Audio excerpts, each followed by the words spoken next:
Ba-na-na-na-na-na-na. Hello, everybody. Welcome to the Alter Ego podcast. Yes, we're here. Yes, we're alive. Thank you for sending those packages and letters asking us if we're... I don't know where I'm going with that. It didn't happen. Anyway, we're back. Two of us are alive, at least. Two of us are alive.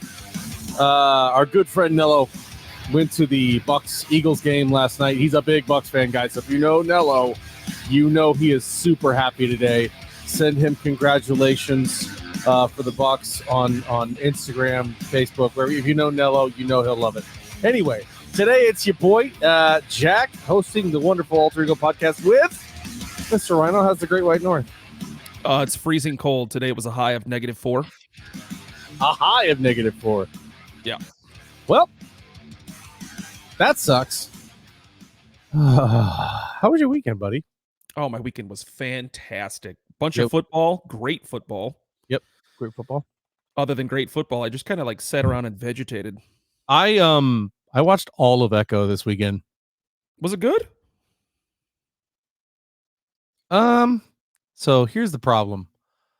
I was watching a lot of football and enjoying myself quite a bit, I'll just say. And then I started Echo and I was like, what in the hell am I watching? And it was just it was messing with my mind. And like Megan's like, you put on Echo, right? And I go, yeah.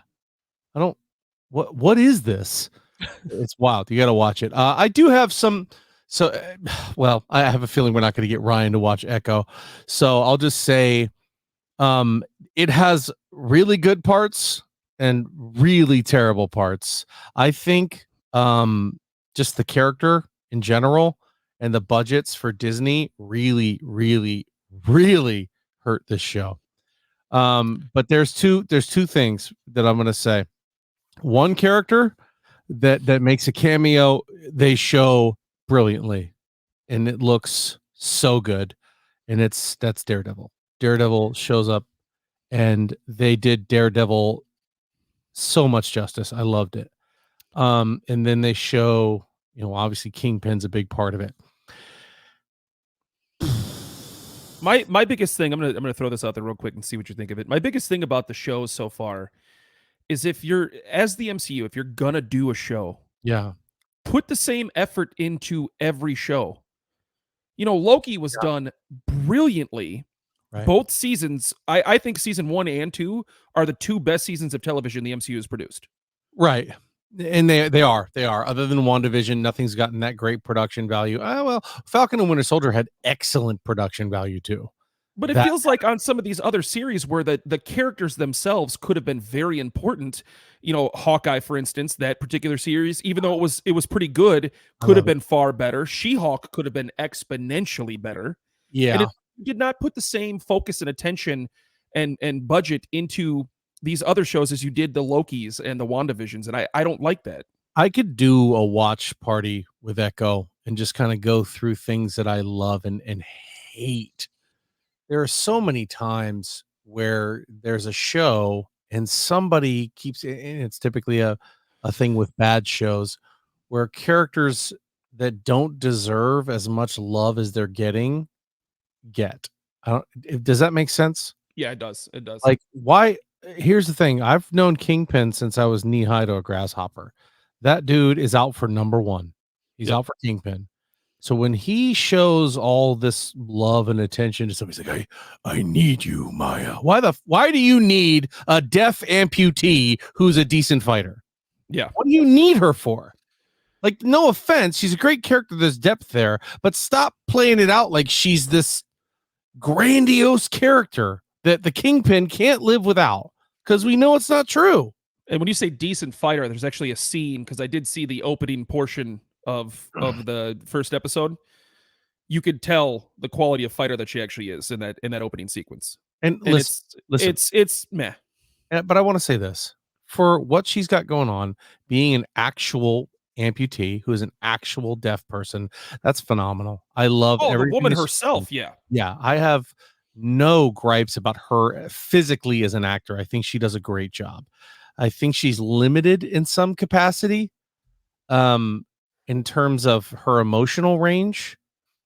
You know what I mean? Like, Yeah. she's not great at conveying that. She has one look, and it's this. And everything she does, she makes that look where she goes, like, I don't care, while she's signing angrily. And I wanna like the character, but I can tell why they dumped him in 5 episodes right out the bat. I get it. And I think for what it should have been, it had the right budget. They just shouldn't have had her going up with the Kingpin. It just didn't make sense to me. Can we have a small moment of controversy? Is it Sure. okay? Can we do that?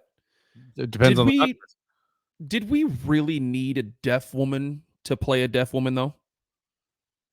I mean, I don't see the I'm not taking away anything from the woman that actually played Echo. Phenomenal job. You know, that's very impressive that she's actually able to act the way that she has acted as Echo so far. Thumbs up for me for sure. But you know, as you were talking about the range of emotions, that's something that's going to be difficult for a deaf person to convey because they're deaf. They don't understand, you know, the tone of somebody that's upset or angry or, you know, happy. So it's going to be hard for them to convey that facial expression as well outside of what, you know, the deaf community does. but I'm gonna disagree with you for that fact because a deaf person is the perfect person to play that role because they do know the range that they would show. They do know how to convey that, and where sometimes you have people that do it where they're deaf or they're blind, and you can tell that they're not, and it comes across as acting. So I'm going to disagree with you there. I think they did a good job for that.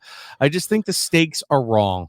The stakes are wrong, and the character is wrong because it's this little town in Oklahoma that they're going up against Kingpin, and the Kingpin has to go out to rural Oklahoma to an Indian celebration and handle business out there. I was telling Megan, I was like, Kingpin wouldn't even show up for this.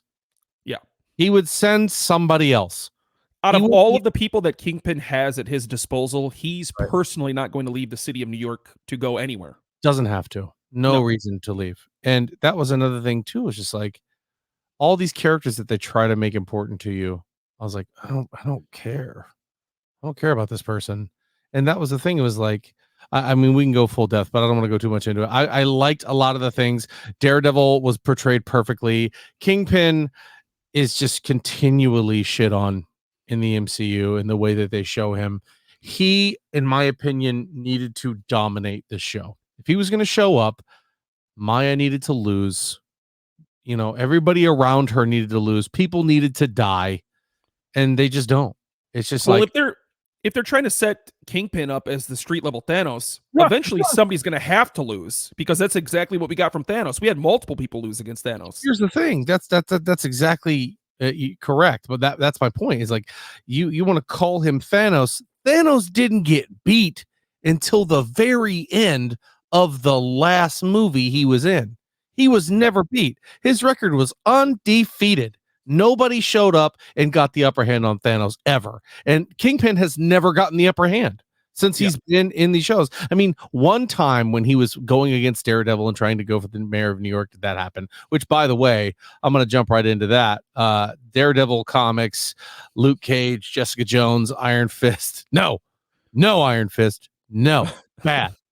Um, they all showed up on Disney Plus in timeline order. So they are officially canon shows. Now, Daredevil, happy. That's great. I love that. Punisher, absolutely. Punisher, big pun. We love to see you, buddy. Did a great job. Yeah. Luke Cage. All right. Yeah. I think in Feige's hands, Luke Cage could come back to relevance and being a badass. Jessica Jones, we love you, baby. You were awesome. I loved every moment of your show. I thought you were great. There's a guy named Iron Fist, but the fact that all of those are canon now is cool because that lets you know that the street level guys are all coming together. And and this is the point that I'm trying to make, right, with Echo, is that let's list off the street level heroes, right? Spider-Man, Daredevil, Luke Cage, Iron Fist, Jessica Jones. Um, you know, did I say Spider-Man? Spider-Man. Yeah. Yeah. All those guys, all of them could take on Kingpin and be a fair fight.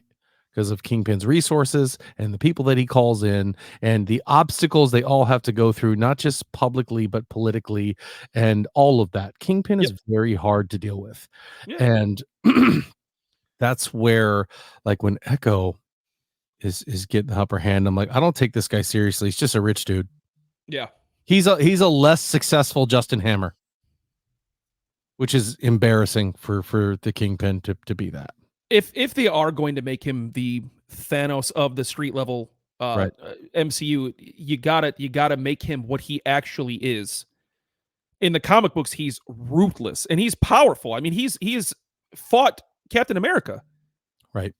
So he can go toe to toe with anybody you throw at him, Yeah. including Spider-Man. Right. So if you're going to make him the Thanos of the street level MCU, you've got to make him a little OP even. And in the Into the Spider-Verse, he kills Spider-Man. He kills him. Yeah. Yeah. Like, okay. A top tier superhero killed by this guy. That should mean something. And he was a menacing figure. Yeah. You know, when we saw Kingpin in the actual Daredevil television series, Yeah. he was a little bit of a menacing figure. But since we've seen him in the MCU so far, he's not really been menacing. No. He's been I don't rich. look at him as somebody that's like, oh man, he's gonna fuck this shit up. I'd love to access his wardrobe. My man is dressed to the nines. He looks great. Yeah. And Vincent D'Onofrio, not a single complaint about his performance. He's one of my favorites all time. I like him as Kingpin, and I think he can deliver the source material flawlessly. The challenge is the writing on this.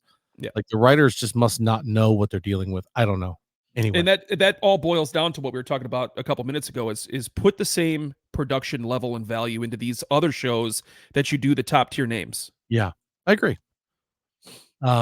Speaking of the Daredevil level defenders, all that being canon, we also got the notice that Karen Page and Foggy Nelson will be returning and reprising their roles in Daredevil Born Again. I like them. I like them in Daredevil. I thought they did a really good job. I loved Foggy. I love that guy. I love his I can't remember what is the actor's name again, because I just said it 15 minutes ago. Bill Franklinson. I have no idea what his name is. Either way, I like him as an actor. I thought he did a really good job as Foggy, so I'm pretty excited that they're coming back. Well, he and Karen Page's character, I think, of all of the superhero shows, this is maybe a bold thing to say, but I'm going to say it. They do the best job as supporting characters of humanizing the hero they're associated with. 100%. I would agree with that 100%. There's nobody else in the MCU like Pepper Potts didn't do that for RDJ or for Iron Man. She's a great character, but nobody humanized Iron Man. I'm trying to think of literally anybody else. I mean, she actually humanized Punisher as well. Yeah. I mean, you look and like the thing about what you're saying, I'm just going to expound on it. I'm probably going to say the exact same thing you are, but you know, when I was watching Daredevil, you looked at the character as Matt Murdock more than you did Daredevil. Right.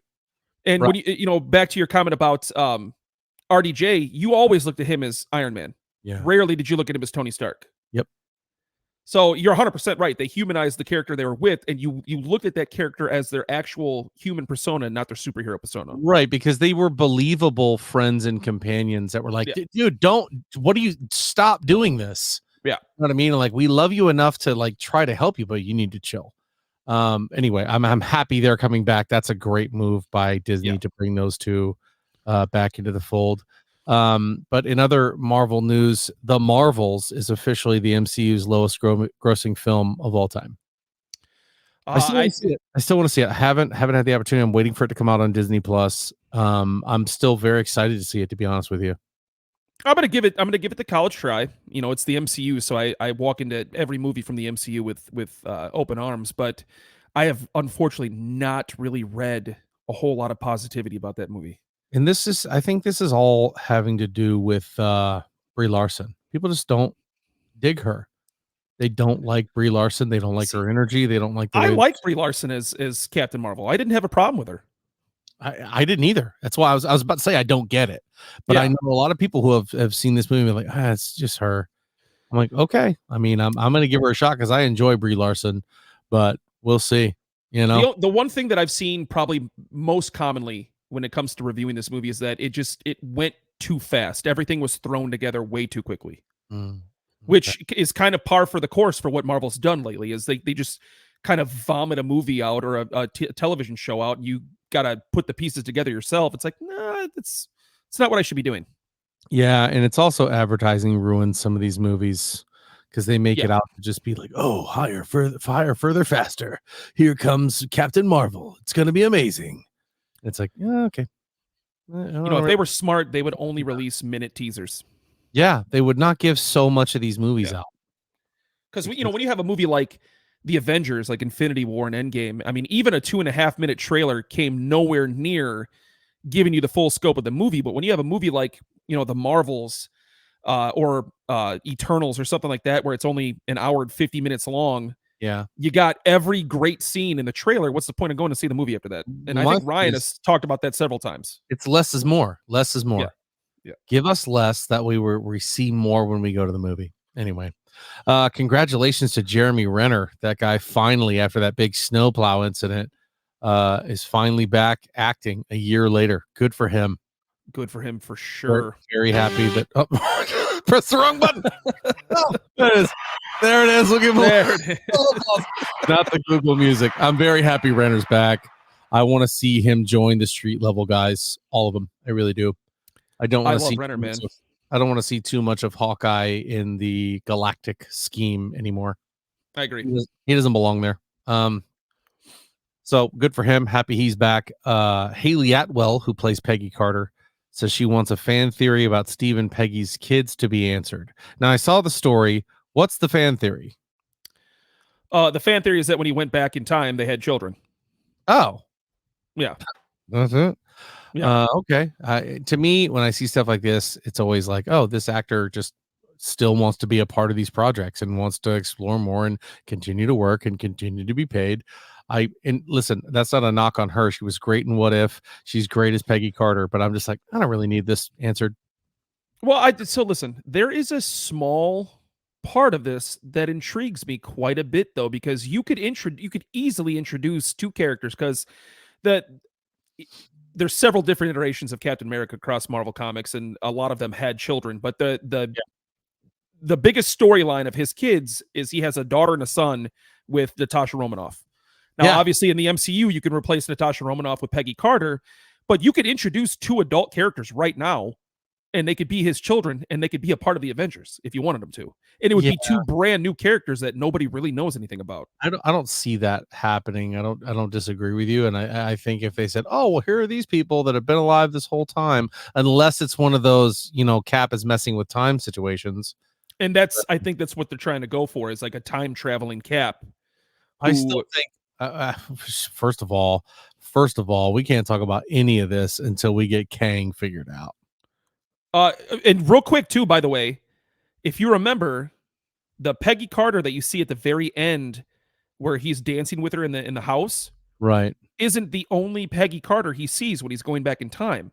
Right, he sees, because he goes back to that facility in the 70s where him and Tony Stark got the Tesseract. There's no saying if that's a different Peggy or not. Well, no, because he goes back to the 50s, but the one where they go back and get the Tesseract, that was in the 70s. Right, but 20 years is not going to make her look like an old lady. He's not going to show up. She have gray hair. You don't think you get enough to know. I think it's the same Peggy that he goes back for, but whatever. It doesn't really matter.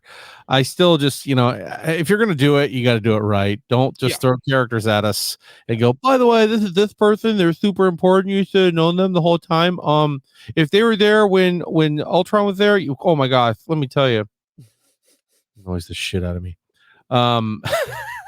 RDJ came out and said, listen, I'm so proud of RDJ for saying this. He said, Iron Man, the work he did on Iron Man is some of the best work he will ever do. And I agree with him 1,000%. This isn't so much about like RDJ being an excellent actor, because he is, but it's like giving love to this character. Yeah. Not just because he spent so much of his life playing it, but like people don't take comic book movies seriously. And I get it. But you can't tell me, watching all that Iron Man, that he is not a dramatic, entertaining, funny, serious action star. He's literally everything. We saw the entire range with Tony Stark. I mean, you got the comedic factor, you got the serious, angry, you got the action, you got the drama and suspense out of him. I mean, you got everything across the board, He's and you the got great action sequences too. he's the most diverse character in the MCU, in my 100%. I because well, the only one I would put up there is probably Loki. Loki's gone through some stuff, but at the end of the day, he's a god, and Tony Stark's a guy. So, That's true. That's true. and Yeah. that's what I think makes. I don't disagree. I love me some Loki, but RDJ has gone through it, or Yeah. his character has gone through every range of emotion, and I think mastered all of them in the way that he's done it. So, oh goodness, I'm excited. I can't wait to see kind of where it goes from there. And just remembering, in terms of this year, 2024, we're only expecting one movie. Yep. We might get other TV shows, but we're only getting Deadpool 3. Deadpool 3, and I'm all right with that. I'm all right with it too. Yep. I'm a patient guy. I'm willing to see what happens here. But that's all I got for Marvel for now. Let's go over to DC really quick, shall we? James Gunn wants Margot Robbie in the DCU. So does everyone else. Literally everyone. And she doesn't even have to go back to playing Harley Quinn. She can play a number of different people in the DCU. She could play Catwoman.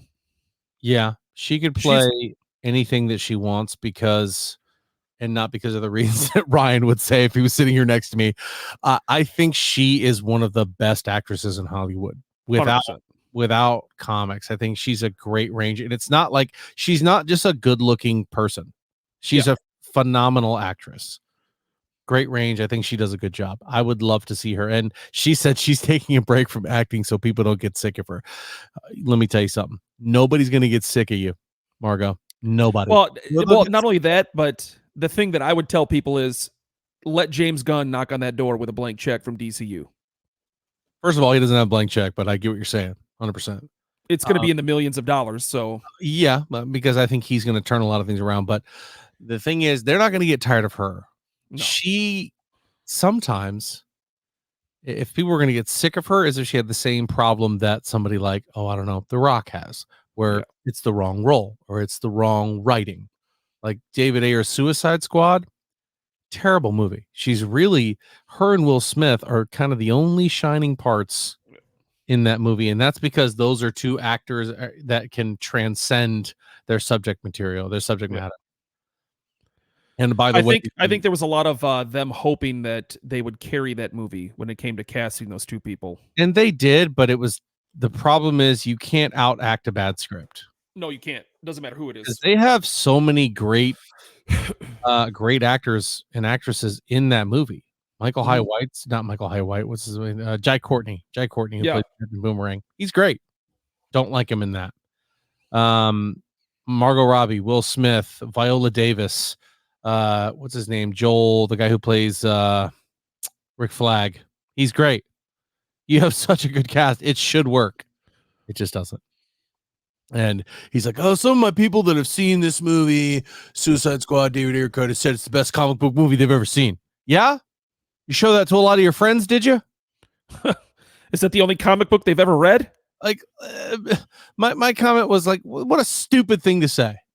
So the people, the rare folk that love you enough to sit down and watch your Suicide Squad director's cut has said it's the greatest thing they've ever seen, greatest comic movie they've ever seen. I'm going to assume none of those were executives from DC, because if they thought it was the greatest Marvel or greatest comic book movie they've ever seen, it had gotten published. Not only that, but those are not the kind of friends I want to surround myself with in life. Like yes men? Yeah. Yeah, yes men. I don't know who saw it was like, bro, all the plot holes that you wanted to discuss, the movie said no. Dude, I'm sorry. Where there's smoke, there's fire, bro. I don't buy it. If Ayer knocked on my door and was like, "Do you want to watch my director's cut?" I'd be like, "Yeah, I mean that's cool. Let's go watch it." But I'm not going to be like, "This is the greatest movie I've ever seen." No, the first words out of my mouth are going to be like, "Dude, that was dog shit," just like the first one. Like, let me grab my notepad so I can pause as we go. Anyway, I'm ready for him to be done. I think he's ready to be done too. Well, he said he's done with DC. He should be done with comics. Just, make some once they shelved the director's cut of his movie. He said he was done with DC entirely. Oh, okay, see ya. Bye. Yeah. Oh, miss you, mean it. Um, I don't know. DC has a lot of stuff to carry as well. You know, I'm looking at this poster that I have in my recording room that I'd love to see, and it's that Dark Knight's death metal run. Oh god, that was such a brilliant comic book run, Could we dude. get an Outworld? So, for those of you who don't know, death metal is when Batman Who Laughs essentially gets Dr. Manhattan's power Yep. and becomes one of the most powerful entities in the entire universe. And there's only a handful of superheroes that are able to survive. And it's got Batman, who has the black Bro. lantern ring where he Bro. summoned the dead to fight for him. Batman as a Black Lantern? Fuck out of here. Yeah, there's Superman, who has this like I think it's like an apocalypse disease where his body is Yeah. turning him slowly into apocalypse. And the only one out there who's kind of like working with Batman Who Laughs is Wonder Woman, and she's kind of like plotting the resistance. It's a sick comic run. Yeah, it's probably one of their best stories that they've had in a long time. Visually, it's great. I'm looking at Batman riding on a chopper with a skull lit for headlamps, and he's carrying a scythe like he's death itself. He's got this leather overcoat with spikes coming out of it, and it's just like, oh my god, give it to me. I don't know. I'm at a point right now too, because we cover a lot of DC news on the podcast. I'm at a point right now where it's like, all right, I don't want to hear anything else about DC. Yeah, Show me something. yeah. I'm tired Like of hearing that it's I going to don't care be. anymore. Yeah, I don't care Uh, what James Gunn says or what he does or who he signs. I do. I think it's cool to hear, but at the same time, I'm like, all right, my hype level is not changing. The Yeah. only time I've been hyped for DC is when they released the Batman trailer with Pattinson, and I was like, I am ready. And that movie delivered. It was fantastic. But now I'm just like, show me, because you're not even going Yeah. with that. I don't know. Yep, I agree 100%. Um, let's take a quick break, and then we will be back with some more gaming and movie news. All right. So we're gonna take that, and we'll see you guys in just a minute.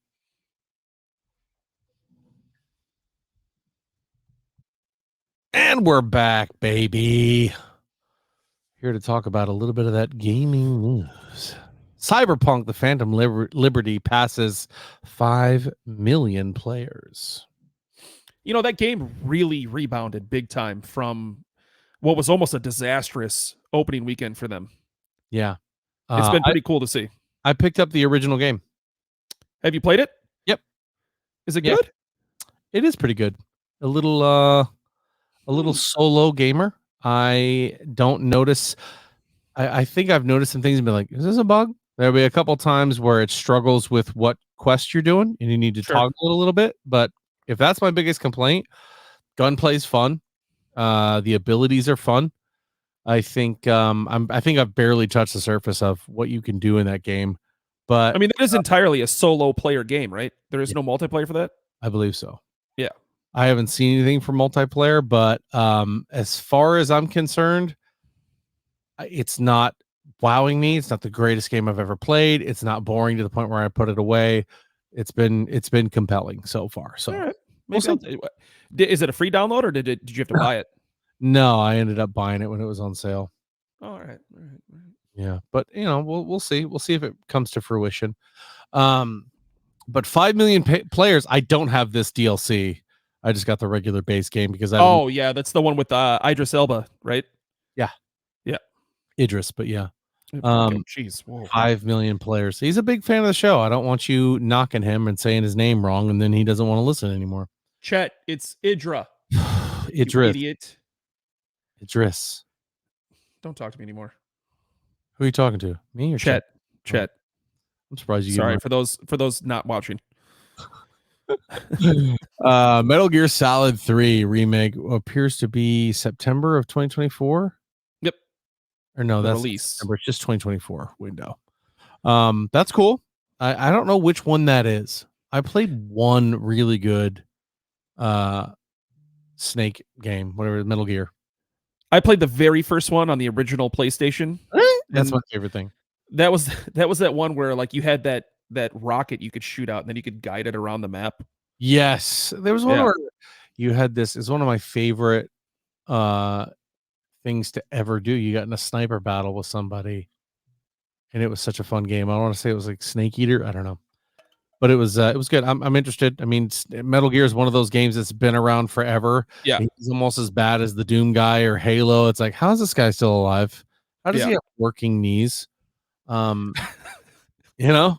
But speaking of Halo, this kind of gets on my nerves. There's a Halo Yeah. Battle Royale that has been shelved. Why? You know, so when I read that headline, I stopped and thought about it for a second because you and I really tried to give the most recent Halo the college try. Mhm. I mean, we played it for a while, and it was Yeah. still pretty bad. If there was one way that Halo could compete with the Fortnites, the PUBGs, the Call of Duties of the world, Yeah. drop a battle royale. That's the new thing right now is battle royales. Mhm. What's the problem with going with the Battle Royale for Halo?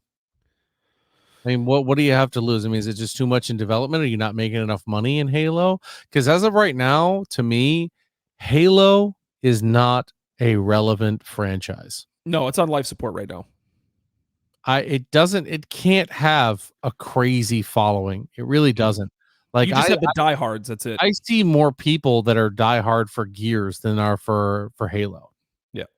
I mean, Halo's iconic. It's been around forever, but it's just boring, I guess. And I don't understand, like, you have the mechanics. I mean, it's not a clunky shooter. It's not a bulky shooter. You have the mechanics to have a great battle royale. Yep. And, you could have armor upgrades and weapon upgrades in the field, and you can make it where it's a giant map. Snipers, you can have vehicles. Yeah. You could have squads, like Squad Halo and a battle royale with a warthog. That sounds so fun. God, dude, that'd be so sick. I mean, listen, your boy's the driver. I'm your wheel man if we ever get into squads Yeah, together. you were Dominic Toretto behind the wheel in a Halo game, dude. No. But it's just I don't know why they would scrap that. That seems like such a good idea. And I know there's a little bit of fatigue with the battle royale space, but their maps are massive. What's the drawback? Yeah, but see, the one thing about the battle royale scene is that it still is an untapped market. You only have 2 or 3 major franchises that are doing it. Right. You got Fortnite and Call of Duty, and people still play PUBG. And Apex Legends. And Apex Legends. That's it. So I mean, like in Halo's an icon, you'd get some people to play it for sure. Especially if you do it free and then just offer the cosmetic pay for play crap. Yep. And no, pay for looks, not pay for play. Or pay for looks. Yeah, pay for looks. To win, not pay to win. I knew what you meant. But yeah, I don't know. I don't know why you would scrap that. I'm sure there's a compelling reason why they don't want to bring eyes back to their franchise. But how about Nintendo? The Nintendo Switch 2 may have had its release date leaked for September of 2024. There's where the September came from. What could the Switch 2 do differently to make it worth not keeping your Switch? Because I've said this 1,000 times on this show, the Nintendo Switch is the best console out there. Period. I think we talked about this a couple months ago. Mm-hmm.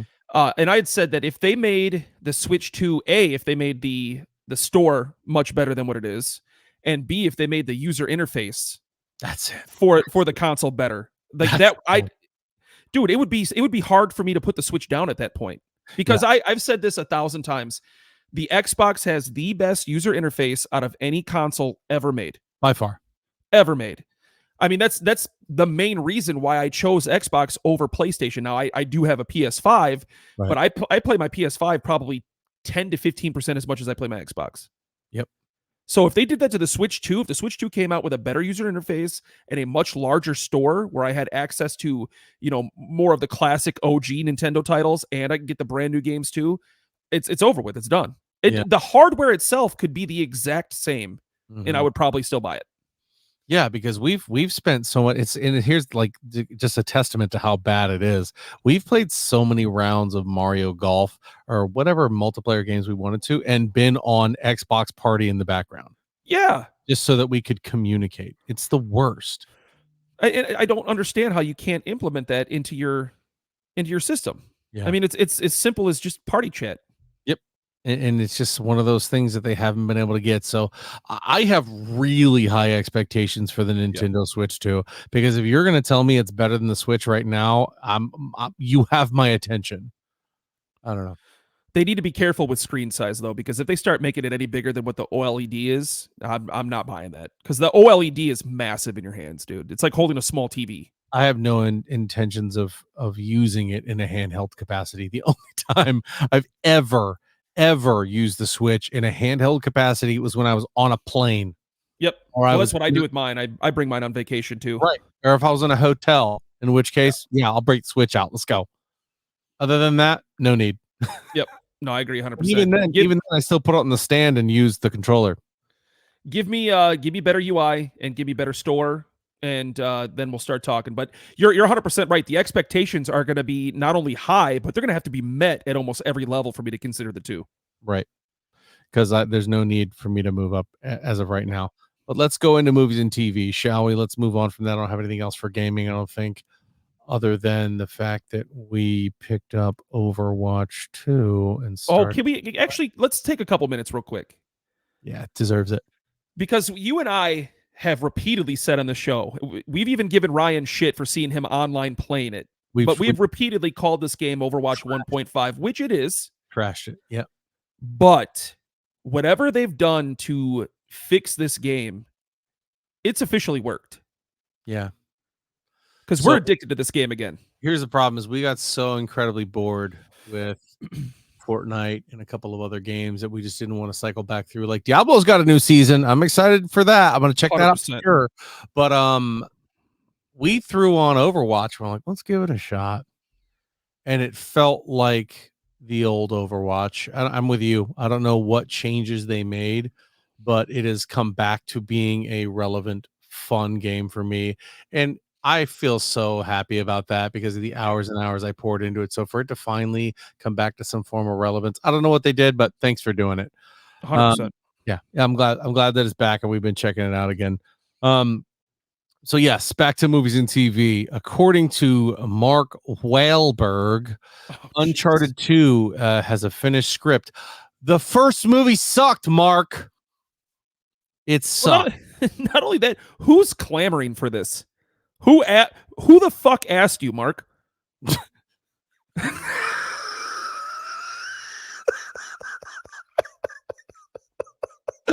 What?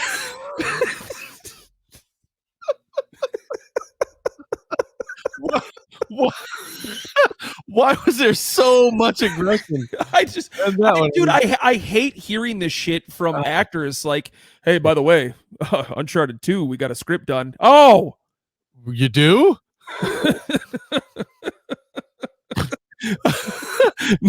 You're right. I don't know, other than a couple of like diehards for Uncharted. Like, dude, I love that movie. Do you see one of the coins in the chest with actually a you know, it's a callback to Uncharted 1 when oh God, kill me, please stop it. You know, if it's a major franchise like a Marvel franchise or the John Wick franchise, something like that, cool. You know, if Keanu Reeves came out today and was like, hey, by the way, John Wick 5, we got a script. All right, I'm listening. Yeah, and that's all you get out of me, John. Sorry. But Uncharted 2, like, all right. I only watched John Wick 3, and I was like, I don't get it. I don't get it. You still haven't seen 4? How could a movie with such a simplistic premise like be so I don't know. I mean, like, I love Keanu and the fights in that are super cool, but there were certain times where I was like, why do we okay. Like, there are certain actors that play the role in that movie that it's like nobody would be this involved in this society. Like, oh, you know that if you go to this place, like when he's doing assassin training, like, okay, so if you ever deal with a high table, you need to walk up and have this coin and say, I am invoking this. And by the way, there's a 100-question test that before you go be an assassin, you have to do that. And you don't get any gold coins until you pass your level 7 test that tells you what happens if you betray the high table. I'm like, and you need to have a 1320 in your SATs. And like, there's this one character who keeps going, you did this. Well, we are going to give you 7 cuts. And the guy's like, oh, 7 cuts, of course. I'm like, why does everybody know this? A high table. Walk out in the desert until you feel like you're gonna die. Then the guy you want to find will find you. And John's like, you know what? I remember this. Ugh, the old high table business. I'm gonna go walk in the desert. Hope he gets me. Like all of these people just blindly following this ridiculous premise. I didn't mean to open this can of worms, by the way, everyone. I'm sorry, guys. This is one of those movies. This was a Dwayne the Rock Johnson level rant, by the way. And I love Keanu, but I just kept watching it going, what the fuck is this? If you want to have a meeting with him, you're going to have to go out into the desert. And I was like, what? I was like, what? Walk in the desert? What do you mean? Yeah. By the way, the only thing that really bothered me about that entire franchise is why is Lawrence Fishburne such an incredibly capable homeless guy? I'm the king of the Bowery. I was like, you're a dude with pigeons, man. Let's not church it up. Yeah. He's like, yes, John. I'm here to help you, John. Why? Because you know all the homeless folks that tell you stuff, and it's your plethora of homeless assassins. Yeah, I can see why John was like, can you just kill me? Can I die in this way? Anyway, not going. I'm upset that Ryan isn't here for this because I would have been grilling him with questions. Yeah. Another thing that doesn't need to happen: Top Gun 3 reportedly in production. Oh, you're not gonna like this. America, fuck yeah! You're not gonna like my response to this. Yeah. No. So listen, my viewpoint on the rebooting of franchises is step for step right next to yours, where stop doing it all the time. However, with that being said, Maverick was actually a really good movie. It's been one of the extreme rarities with these franchise reboots where Maverick actually was really good. It was just as good as the first one. Okay, so let me ask you this. Do they rely on him at the end to save the day? Actually, no.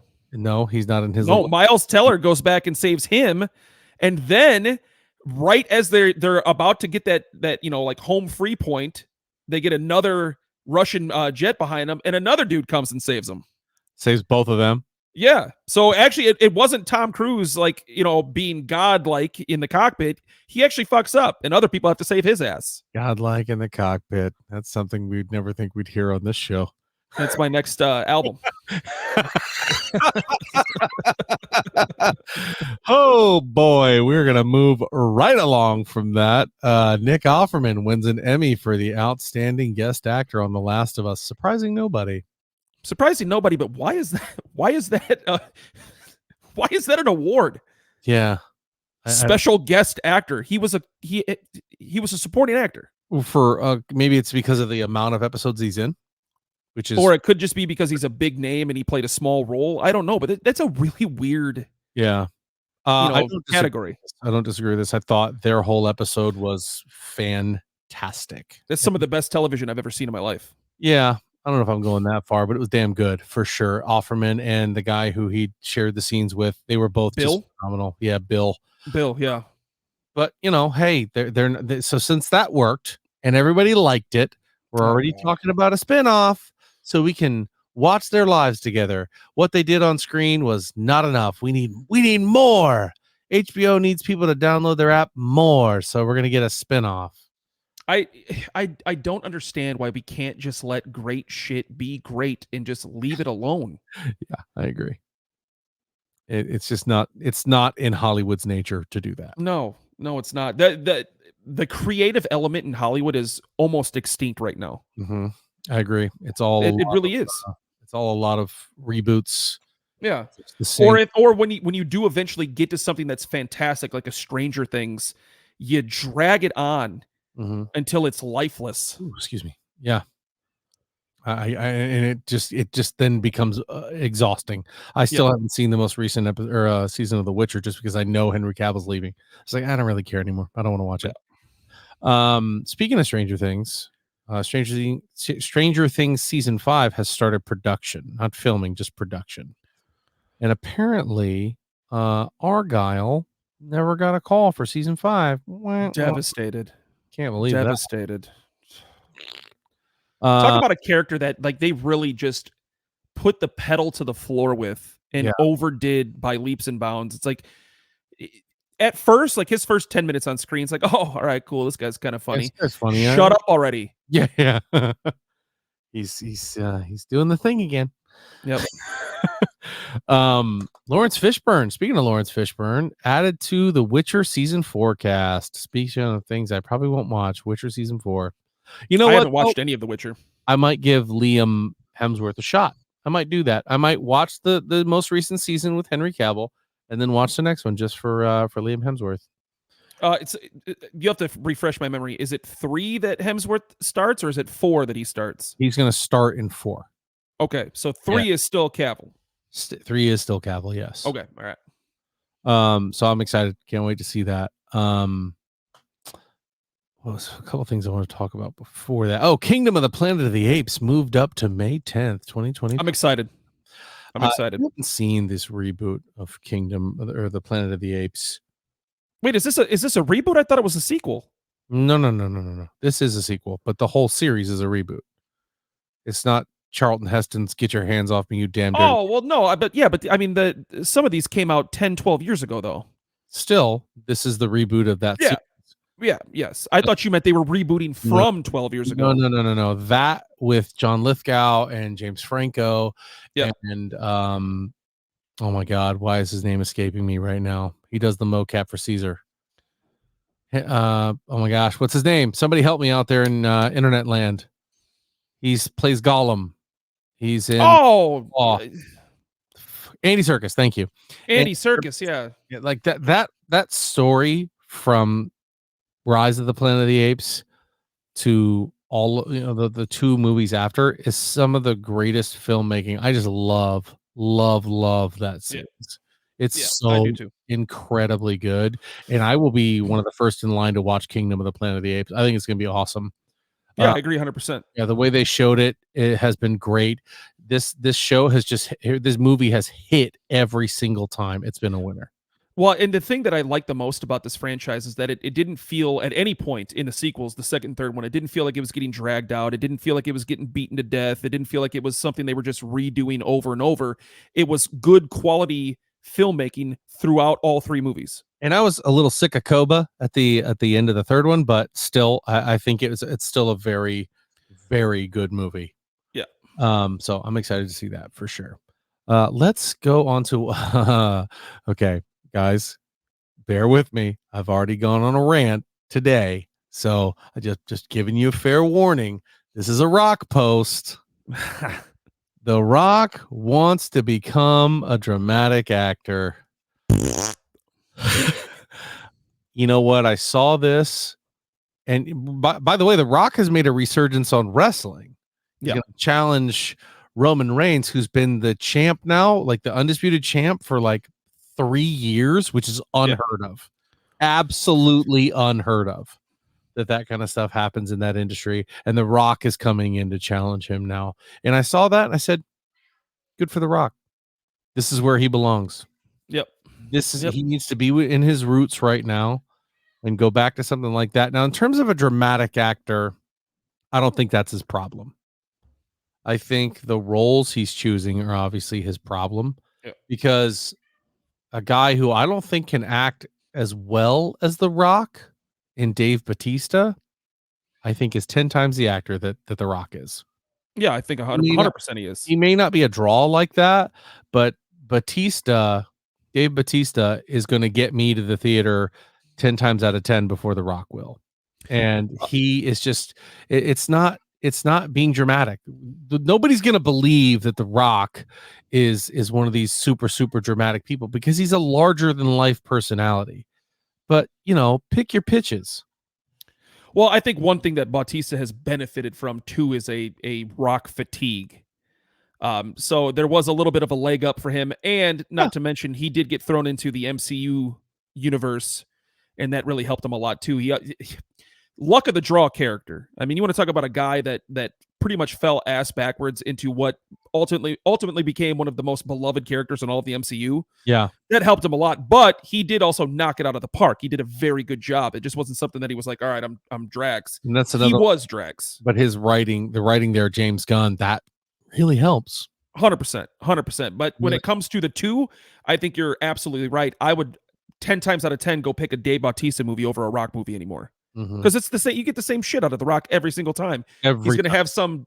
He's gonna have some dumb role where he doesn't lose ever throughout the entire movie. He has a couple good catch lines. He makes the stupid face, and Yeah. then boom, movie's over. And he does a rock bottom or something like that. So we were going, Yeah, oh, whoa, I'm in the 90s again. yeah. I don't know, man. I think there's so much potential for that guy, and I hope he does figure it out. I don't know if drama is the way to go, but who knows? Honestly, if he were to pick a genre of movies where he could be just as good at as he is an action star, it would be comedy. He's great at comedy. He is. I mean, when he was wrestling, dude, he was the funniest wrestler I have ever watched in my entire life. He was good for sure. And speaking of wrestling, if he is going to do it, now is the time because he's coming up to that age where he's probably not going to be able to wrestle continuously in the next 3 or 4 years. So if he is going to make a comeback, now's the time. Yeah. And he's not making a comeback. He's making a few appearances. He's, I think this is setting up a big WrestleMania match, to be honest with you. It'll be his final WrestleMania. right. And that's what it should be. That'd be cool. Yeah. Yeah. Just like he did for Hogan. Well, this would be roles reversed. He's Hogan in this scenario. That's what I'm saying, because he wrestled Hogan and he beat him, but it was ultimately Hogan's last WrestleMania. Right. I think it'll be the same for The Rock now. It'll be The Rock's last WrestleMania, and Roman Reigns will be The Rock in that scenario. As he should. Yeah. But yeah, I don't know. I think things could change for The Rock. You just said that, what genre would The Rock be good in? You know what I would like to see The Rock be in is like a horror genre. I knew you were going to say that, and that's actually brilliant. Like some sort of suspense horror type movie. Yeah, where he doesn't know how to win, right? Or like one of those where it's like a zombie flick. He could do good in that. See, the problem with The Rock too is, he's done this a couple times in his acting career. His physique is just so outrageously larger than life. I can't take him seriously as a drama actor at all. That's what I was gonna say. Like let's think of dramatic movies and put The Rock in there. Like let's get some good best dramas of all time. I'm not buying Castaway with The Rock.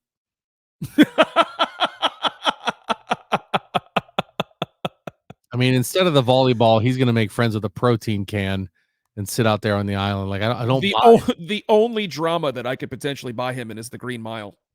Yeah, and I'd still take my Clark Duncan. 100%.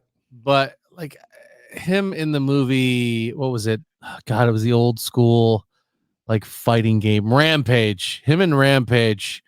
Nothing you're gonna do for me here, Rock. No. Yeah, you need more. Like here's an idea, right? Like Schwarzenegger did this. Schwarzenegger did that movie that was a zombie movie where his daughter ended up like going out of town with a boy or something like that. And zombies are a more common problem in this movie, in this world, and she gets bit. And the doctor's like, take her home. But if you start to see this kind of stuff happen, you need to kill her. Otherwise, she's going to kill you. And it was this movie about this dad who loved his daughter so much, and he's slowly watching her die and turn into this monster, and him being this big, powerful guy, and there's really nothing he could do about it. I've literally never even heard of this movie. Yeah, it's insane. So check that out. That's something that The Rock needs to get into. If he wants to be dramatic, he needs to have realistic stakes, right? So like, I mean, Tooth Fairy 2 is on the table. Anyway, Star Wars. The Game of Thrones showrunners say their scrapped Star Wars movie was about the first Jedi. Why would we want that? Game of Thrones. Hold on. I'm confused because we have a Star Wars project coming out that touches on this, don't we? Yeah, about the discovery of the Force. Yeah. So I don't know. I would love to see this. The subject matter, sure. Game of Thrones showrunners, why? So Luke Skywalker could show up and get his head cut off by the end of the movie? You're not wrong there. I'm just like, I don't like that style anymore. I mean, it was good for shock value season 1, but after that, I was like, all right, wrap it up. I mean, they would have to approach it from a completely different directorial approach. Well, we decided that near the end of production that people were just ready for the movie to come out, so that's why our main character just goes, by the way, I'm the first Jedi, and then the credits roll. I mean, Game of Thrones was brilliant television for the first half of that series. I agree. So I wouldn't knock it. I would much rather have somebody else involved with that, somebody that Like has like their their hands writing on Star Wars. the writing is what they were good at, and that was because of George R. Martin, as my boy Butters likes to call him. But at the end of it, production is what ruined it. Yeah, that's 100% true. But speaking of the old Star Wars, got a couple more things coming out about that. Jon Favreau is Let's go. directing the Mandalorian and Grogu movie, I'm all about that action. which this is back All and about forth. that action. This is ping ponged back and forth, saying that that it wasn't going to be a movie, it was going to be season 4. Then season 4 was going to be Bo-Katan, not Mando, and now it's like, okay, we're getting the movie, and we're getting season 4. And that's what I'm curious to see how they approach that. Is season 4 going to be the culmination of the story, or is the movie? Right. I don't know, but your cat has been a guest star on this show. I know it's starting to piss me off. Anyway, I'm excited for this because Favreau is one of those guys that everything he's touched, comic book wise or Star Wars wise, has been, to me, solid gold. It's been fantastic. Him and Dave Filoni, I mean, clearly you can tell that this is a passion project for him. This is something that. Go ahead. Oh, I apologize. I was going to say it's possible by the time this is all said and done that Favreau could be among directors' legends in terms of what he has done to, I don't know if I would call it resurrect, but really build 2 completely separate different franchises. He did it for Marvel, because without Favreau, we don't have the MCU. Right. He directed Iron Man 1, and Correct. then Mandalorian really revived Star Wars. Majorly. I mean, Mandalorian did what 3 movies with Daisy Ridley could not do. Yeah, and honestly, it was the sequel trilogy that really put Star Wars on the life support. There were so many people that were done with that franchise, and then all of a sudden we got Mandalorian. And it was like, holy shit, this is insane. Uh-huh. And I So think when it's all said and done, he could be the guy that did it for 2 different franchises. I don't think could be is the way to go. I think he's done it already. Yeah, him and Filoni, like anything Favreau's attached to, I'm like, I'm in. Don't even tell me, I'm in. Don't need to see a trailer. Yeah, I'm going to watch it. Like even that food truck movie he did. What was it called? Chef. That was incredible. Excellent movie. I'm a big cook or chef in my house. Like I'm the one who does most of the cooking, and I loved that movie. Yeah, so that movie was great. I watch a lot of cooking shows in my spare time. A lot of Guy Fieri in the house. I'm a big fan. But so here's the last thing that we're going to talk about today, and it goes back to Daisy Ridley. She says that she's excited to start her Star Wars journey with Rey Skywalker rebuilding the Jedi Order, and she says it's a new take on Star Wars. And you're my resident Star Wars guy. What do you take of that? To me, right off the bat, when I first read that screams great Disney. Yeah. It's kind of a cautionary tale. Because we've had several stories in Star Wars lore. I mean, not just the main continuity, but the expanded universe of the Jedi Order being rebuilt. Right. I mean, we've seen Luke do it. We've seen it before, the original Jedi Order. We've seen it in, regular Star Wars continuity. How's it going to be different? Like, why is this a new take on Star Wars? It's something that's been done several times. Well, I mean, rebuilding it maybe the way that they're doing it, because the one big gripe that I've had about Star Wars that they finally started to remedy is it didn't feel like Star Wars. It felt like 6 people fighting. Yeah. And I was like, I don't really care about the rest of the world.